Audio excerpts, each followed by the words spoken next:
세 번째는 용서받지 못할 죄입니다. 하나님의 뜻대로 행하는 자는요, 이 용서받지 못할 죄를 범하지 않겠죠.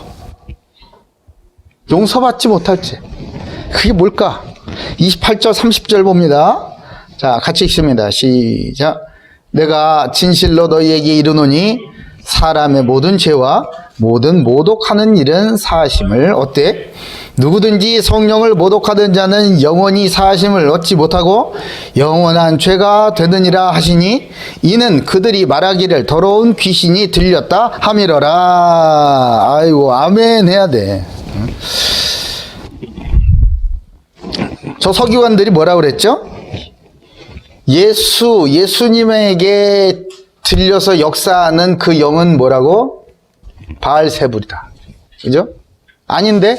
성령인데? 그래서 그 서기관들을 향하여서 하신 말씀이에요. 놀라운 말씀이죠. 서기관들이 그렇게 하는 것을 보고 예수님께서 말씀하여 주신 거예요. 이걸 보고 성령을 모독하였다. 마태복음 성령을 해방했다라고 기록하고 있어요. 생각해 보세요. 왜 성자도 아니고 성부도 아니고 성령을 모독하면 사하심을 받지 못할까? 그것도 영원히. 주의해야겠죠? 우리는 여기서 소름이 쫙 돋아야 난 혹시 그러지 않았을까? 무서운 말씀이에요. 성령을 모독하지 않았을까? 혹시 내가? 성부는 구원을 계획을 세우시고 성자는 구속 사업을 실현시키셨죠. 그리고 성령은 이루신 구원을 사람에게 적용하여서 창조와 구속을 완성시키시는 분이 바로 성령이세요. 그러니까 여러분, 성부께서 계획하신 그 계획과 구원의 계획과 성자께서 이루신 구속의 그 실현, 그것이 우리 것이 되려면요, 성령의 역사가 있어야 된다고요. 근데 그 성령을 부인을 해. 성령의 역사를 부인을 해.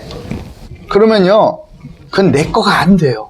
사함을 얻는 기회 자체가 없어요. 그래서 그렇게 엄중하게 말씀하셨던 것입니다. 그러므로 성령의 사역을 부인을 하면요, 고의적으로나 악의적으로 또 지속적으로 회개를 거부하는 일, 그런 일들은 결국은 사하심을 얻지 못하고 영원한 죄에 처해진다는 것입니다. 성경은 곳곳에서 이 성령을 모독하는 죄에 대해서 경고하고 계세요. 엄중하게 말씀하십니다. 히브리서 보면요, 히브리서 6장에 보면 여러 군데가 있지만 한번 빛을 보고 하늘의 은사를 맛보고 성령에 참여한 바 되고 하나님의 선한 말씀과 내세의 능력을 맛보고도 타락한 자들, 그 성령의 내세의 능력을 맛보고도 타락한 자들, 다시 새롭게 하여 회개할 수 없나니 이는 그들이 하나님의 아들을 다시 십자가에 못 박아 드러내놓고 욕되게 함이라. 하나님의 아들 예수를 한 번 더 못 박으라, 이 말이죠. 그럴 수 없느니라. 엄중한 말씀을 하고 계세요.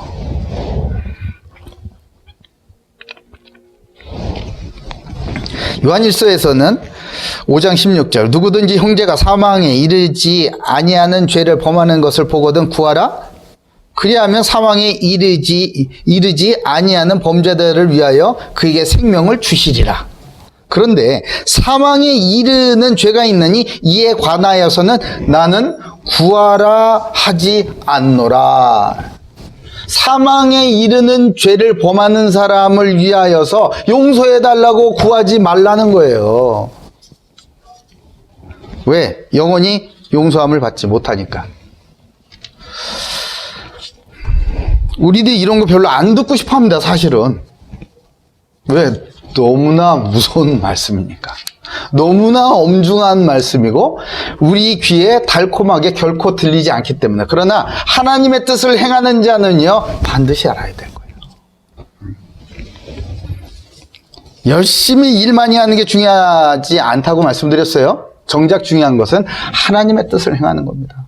나는 뭔가 열심히 하는데 그것이 하나님의 성령을 회방하라 모독하는 일이 된다면 어떻게 하겠어요? 그렇지 말아야 하는 것이죠. 그래서 신앙생활은 혼자 할 수 없는 것입니다. 모니터로 하는 그런 신앙생활 같은 거, 이런 거는 예수님께서 가르쳐 주신 적이 없어요. 모니터로 하면 혼자 해도 되게? 그것은 성령의 역사하심이 없는 그냥 지적 활동, 감각적인, 감정적인 경험에 불과한 것입니다. 지체가 범죄하는 것을 보거든 적극적으로 지체를 위해서 막아서고 권고하고 기도해야 되는 것입니다. 왜?